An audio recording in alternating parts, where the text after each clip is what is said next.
ඉතින් සියලුම දෙනාට සුබම සුබ දවසක් වෙන්න කියලා ප්‍රාර්ථනා කරනවා. විශාල ගම් අතුර නායාම් උවදුරකින් පස්සේ ටිකක් සාමාන්‍යීකරණය වෙච්ච දවසක් කියලාද හඳුන්වන්න පුළුවන්. ඒ කියන්නේ පෙරදිනේ විශ්වවිද්‍යාලයේ ජීවත් වෙන අපිටත් ඒ කියන්නේ වැස්ස ඊට පස්සේ අපේ කැම්පස් එක අයිනම නායාම් ඊට පස්සේ ඒවා නැති වෙලා අපේ කැම්පස් එකට කාලෙකින් වැස්සකින් පස්සේ ඉර පායපු දවසක් කියලා අද කියන්න පුළුවන්. ඒ කියන්නේ අදත් මේ හොඳටම හොඳයි කියනවා නෙමෙයි යම් ප්‍රමාණකින් සාමාන්‍යීකරණය වෙලා පේනවනේ කලින් මහවැලිය ගියේ කොහොමද ඊට පස්සේ අපේ කැම්පස් එක යට වෙලා තිබ්බේ කොහොමද කියලා මම කලින් වීඩියෝ එකකුත් ඔයාලට ගෙන්නවානේ. ඉතින් ඒ වතුර බැහැලා ගිහින් කැම්පස් එක යට වෙලා තිබුණ ගොඩක් දැන් පෙනෙන්න අරගෙන දැන් යන්තම් ඉර පායලා වැස්ස නතර වෙලා සාමාන්‍යීකරණය වෙලා තියෙනවා. ඉතින් අපිට තාමත් ගෙවල් වලට යන්න විදියක් නැහැ.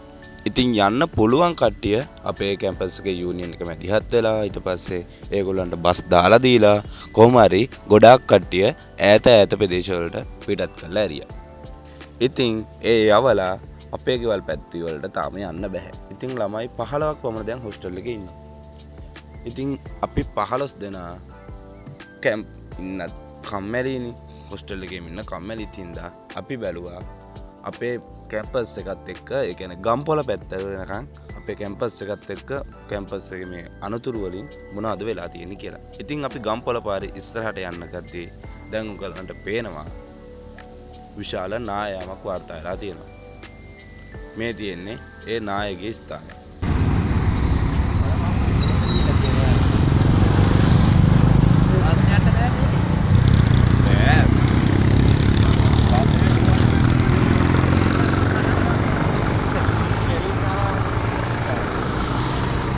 ඉතින් ඔය පල්ලෑම් පේන්නේ මහවැලි ගග. පේනවනේ කොච්චර විශාල නායාමක්ද කියලා. මේ නායාම හින්දා මේ ගම්පොළ පාරේ ගමනාගමනය අඩල්ලා තියෙනවා. මොකද මෙතනින් මන්තියරු දෙකක පාරක මන්තියරු එකක් සම්පූර්ණයෙන්ම ඒ කියන්නේ ඉරිතල්ලා තියෙනවා. ඒ කියන්නේ අයිනෙන් කඩාගෙන මහවැලි ගගට ගිහිල්ලා දැන් ඒ රූපසටහන දැක්ක විදිහට මේ පැත්තෙන් පේනවා. ඒ කියන්නේ පාර එතනින් කැඩිලා තියෙන්නේ. ඒ කියන්නේ තව කාලයක් යනකම් පාර හදනකම් ගම්පොළ පාරේ ඉතින් බස් දුවන්න අමාරුයි. මොකද බස් දුවන්න අමාරුයි. බස් එක ඒ කියන්නේ බර වාහන මුකුත් මේ යන්න බෑ. බස් විතර නෙමෙයි. ඒ බරට මොකක් කරුණොත් ඉතින් කෙලින්ම මහවැලි ගගේ තමයි. ඉතින් ওই විදිහට අපි ඉස්සරහට යනකොට අපිට දැක ගන්න හැමතැන හැමතැනම නායම් පොඩි නායම්. ඉතින් අපි ඒවා බලාගෙන අපි ඉස්සරහට ගියා. අපි මෙච්චර වෙලා ඉස්සරහට ආවේ කැම්පස් එක වටේ බලන්න කියලා හිතුණාට ගම්පොළ පාරට වෙලා තියෙන දේ දැක්කට පස්සේ මොකද අපිට අමුතු ඒ කියන්නේ පොඩි තව වැඩක් කරන්නත් හිතුණා. ඒ තමයි ඉතින් මේ අපේ ඔය ඉස්සරහින් යන යාළුවගේ කොක්කක් ඉන්නවා මේ ළඟ. ඒ කොක්ක පිළිබඳ කිසිම ආරංචියකුත් ඉතින් අපිට හම් වෙලා නැහැ. කෝල් ගත්තට කෝල් වැඩ කරන්නේත් නැහැ. ඉතින් පොඩි බයකුත් ඇති වුණා මොකක් වෙලාද ඉතින්. ඒ පැත්තට නාය ගිහිල්ලා අරවමිය වෙලා කරදයක් දන්නේ නැහැ ඉතින්. ඒ පැත්තට ගිහින් බලමු කිව්වත් නිසා ඔන්න ඒ ගමන ගිහින් අනිත්යෙන් බලන්න යනවා කියලා හිතාගත්තා. එහෙනම් ඉතින් දැන් අපි යන්නේ ගම්පොළ පාරේ ඉස්සරහටම යනවා. මේ විදිහට ඉස්සරහට යනකොට පේනවනේ අද අපි එක්ක යන්නේ කවුද කියලා. මෙච්චරයි ඒ කියන්නේ අපේ ෆැකල්ටියේ ඉතුරු වෙලා තියෙන්නේ. ඒ කියන්නේ මේ සෙට් එකම ගිහිල්ලා ආර්ට් ෆැකල්ටිය අපි තුන් දෙනා විතරයි ඉතුරු වෙලා තියෙන්නේ. ඉතින් අපිට ඉතින් හොස්ටල් එකට කාලා බීලා ඉන්නත් දැන් කන්න බොන්න බඩු හම්බෙලා තියෙනවා. ගෙවල් වලට යන විදිහකුත්. හායි යාළුවනේ. අපි ආරේ පොඩි ගමනක් යන ගමන් ඉන්නේ. අපේ යාළුවාගේ පවුල හොයන්න යනවා. අපි මේ ආපදා වලින් මොනවා වෙලාද කියලා දන්නේ නැහැ. අපි යනවා හොයාගෙන. අපි ගිහින් බලමු ඉස්සරහට මොකද වෙන්නේ කියලා. බලමු ඉදිරියට මොනවා වෙයිද කියලා. අපි ජීවිතෙන් අතර ඉන්නවා නැද්ද කියලා බලන්න තමයි අපි යන්නේ. ඉතින් අපි මේ විදිහට ඉස්සරහට ගිහිල්ලා කොහොම හරි යාළුවා කිව්ව විදිහට පාරවල් වලින් හැරිලා ගෙදෙට්ටම ගිහිල්ලා ගෙදෙට්ටත් බරුවක් කියලා කොහොම හරි යාළුවාගේ කෑල්ලත් හම්බෙලා ඒ වැඩ ටික ඉක්මනට කරගෙන අපි ආවයි කැම්පස් එකට. දැන් අපි ඉන්නේ අපේ අක්බර් පාලම උඩ.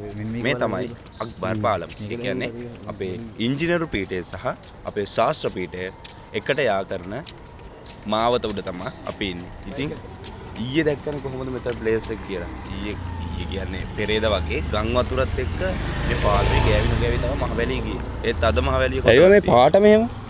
මහවැලිය බලන්න කොච්චර පල්හැට නැමෙන්න ඕනේ. ඉතින් බලන්න මේ දේවල් ඇත්තටම හිතා ගන්නවත් බෑ.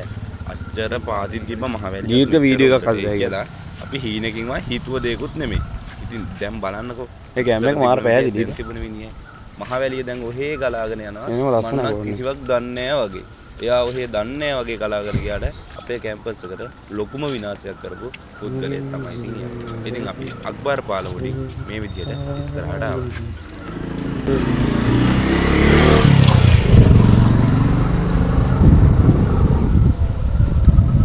ගම් අතුරට කලින් කොච්චර ලස්සන තිබ්බ ප්ලේස් එකක්ද?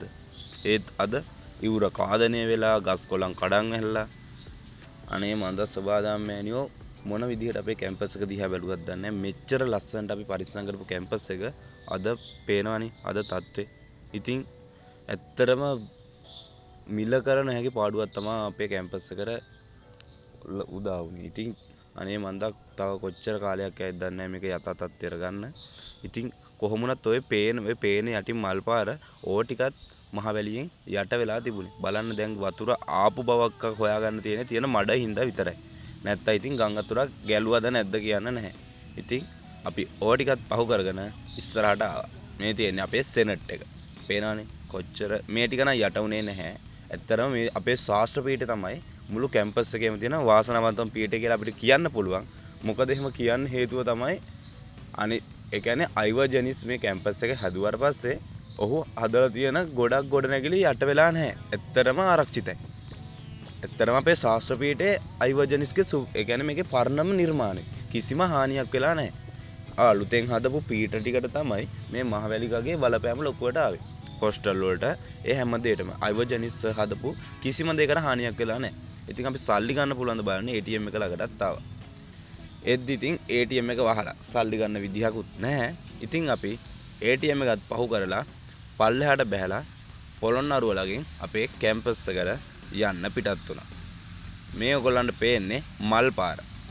ඔයගොල්ලන්ට මල් පාර මම කලින් වීඩියෝ එකේ පෙන්නද්දි මල් පාරක් දැක්කද නැත්නම් වැවක් දැක්කද? වැවක් නේ දැක්කේ.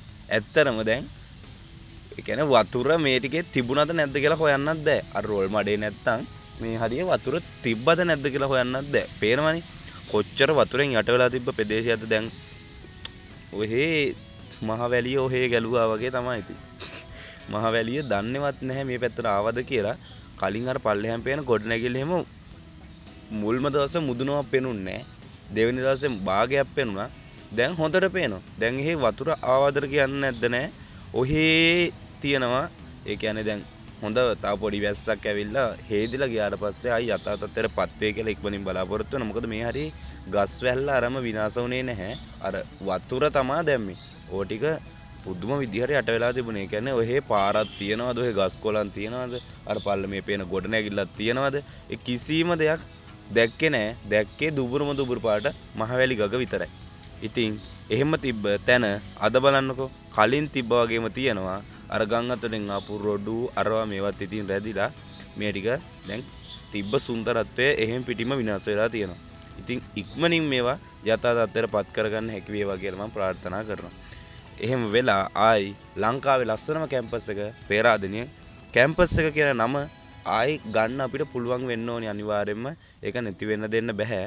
පේනවනේ ඉච්චර අර ආපදාවට ලක් වෙලත් අර සුන්දරත්වය කියනකේ ගොඩාක් අඩු වෙලා නැහැ. ඒ කියන්නේ මේකේ සුන්දරත්වය කිසිම දෙයකට නැති කරන්න බෑ. ඒ තරමටම ලස්සනම කැම්පස් එක කියන නම පේරාදෙණියට දෙන්න පුළුවන්. ඉතින් අපි මේ විදිහට මේ තනුත් බලාගෙන අපේ හොස්ටල් එකට යන්න පිටත් වුණා. ඉතින් දැන් අපි ඉන්නේ හොස්ටල් එක ආසන්නේ හොස්ටල් එකට යන තැන ඉන්නේ. අපි ඉන්නේ දැන් කිසින් බෙන්ඩෙක් ගාව. පේනවනේ කොහොමද පල්ලමේ ලස්සනට ඔය පොඩි ඇල ඒ කියන්නේ ආපදාවට කලිනුත් ලස්සනට ගලාගෙන ගියා. දැනුත් කොච්චර ලස්සනට ගලාගෙන යනවද බලන්න. කිසිම හැල හොල්මනක් නැහැ. එයා ඔහේ ගලාගෙන යනවා. ඉතින් අපි මේ විදිහට කිසිම් බෙන්ඩකට ඇවිල්ලා අපේ පඩි පෙළ තරණය කරලා හොස්ටල් එකට යන්න පිටත් වුණා. ඉතින් ඔය කන්ද මුදුනේ තමයි අපේ හොස්ටල් එක තියෙන්නේ. ඒ හින්දා අපිට මේ ගම් අතුර ආපදායෙන් අපිට කිසිම කරදරයක් වුණේ නැහැ. ගම් අතුර අපි දැක්කෙත් අපේ හොස්ටල් එක මුදුනට අපිට වටේ පේන හින්දා ගම් අතුර දැක්ක මිසා ගම් අතුර කියන දේ අපේ හොස්ටල් එක ළඟකටවත් ආවේ නැහැ. ඉතින් අපි මේ විදිහට අපි අද ගමනාන්තය අවසන් කරලා පඩි නැගගෙන උඩට යන්න පටන් ගත්තා. ඉතින් පඩි 500ක් විතර අපිට මේ පඩි පෙළෙන් නැගගෙන යන්න ඕනේ. අපි ඉතින් කයි එක ගහ අද දවසේ වෙච්ච විශේෂිත දේවල් ගැන කියෝ අපි ඉතින් උඩහට යන්න පටන් ගත්තා. පේනනේ පල්ලෙහාක් මේ පාර ගත්තට පස්සේ ඒ කියන්නේ බස් ලොරි අරවා මේවා සෑහෙන යන පාර. ඉතින් අද බලන්න පාර අද සෑහෙන පාළුවට ගියා. ඉතින් මේ විශාල ගම් අතුර නායම් ආපදාවත් එක්ක හැමතැනම පාරවල් වැහිලා. ඉතින් නුවරටවත් බස් එකක් යන්න විදිහක් නැහැ. මග කැඩිලා ගස් කඩන් වැහිලා. ඒ කියන්නේ ඉතින් මහා කන්දවල මහනුවර දොළුව මහනුවර ඔය වගේ බස් තමයි ඉතින් මේ පාර දිව්වේ. ඒ තරමට ඉතින් ඊට අමතරව අපේ කැම්පස් එක බලන්න කී දහක් බස් එනවද. දැන් මේ ඉස්සරේ පාර පනින්න ඉතින් විනාඩියක් විතර බලාගෙන දිගක් බලන් ඉන්න ඕනේ. ඉතින් අද ඒ තරමට නැති තරමටම වාහන දකින්න නැති තරමටම පාළු වෙලා තියෙනවා. ඉතින් ඒ තරමටම මේ අනතුර ලොකුවටම මුළු ලංකාවටම බලපෑවු දෙයක්. ඉතින් අපි කයියෙන් කයිය පඩි ටික නැගගෙන අපගේ නවාතැන අපේ නවාතැන් භූමියට ආවා. ඉතින් පේනවනේ ඔය පේන ලස්සන පල්ලෙහාන් එදිර සරච්චන්ඩ එලිමහන් රංගපීඨය ඊට පස්සේ මහකන්ද මහනුවර මාර්ගය ඕ ටික තමයි ඉතින් මුළු පළාතම පේන සුපිරිම පොට් එකක් තමයි ඉතින් අයිවර් ජෙනිස් අපේ හොස්ටල් එක හදලා තියෙන්නේ. ඉතින් මේ JP හොස්ටල් එක ඊට පස්සේ හැම අතින්ම සුපිරිම හොස්ටල් එකක්. පේනවනේ රිලා රංචුවක් ඉන්නවා අපි එනකොට හොස්ටල් එකට යන තැන. එතන ඉන්නවා රිලව් 40ක් 50ක් විතර. පේනවනේ සෙනඟ උකුණු ගන්නවා සෙල්ලම් කරනවා කහනවා තුඩ පායිනවා. ඉතින් ඕවත් බලාගෙන අපි ආවා අපේ නවාතැන් වලට. ඔය පේන්නේ ලස්සනට අපේ ඒ නවාතැන් පොළ. එහෙනම් ඉතින් අද දවසේ අපි ගත කරේ කොහොමද? නායෑම වලින් පස්සේ අපේ කැම්පස් එකේ ස්ථාන වලට මොකද වෙලා තියෙන්නේ කියලා අපි එහෙනම් බලාගත්තා. එහෙනම් අලුත් දවසකින් අලුත් වීඩියෝ එකක් අරගෙන එනකන් මම ඔයාලෙන් සමු ගන්නවා. සියලු දෙනාට ජයෙන් ජයම වේවා.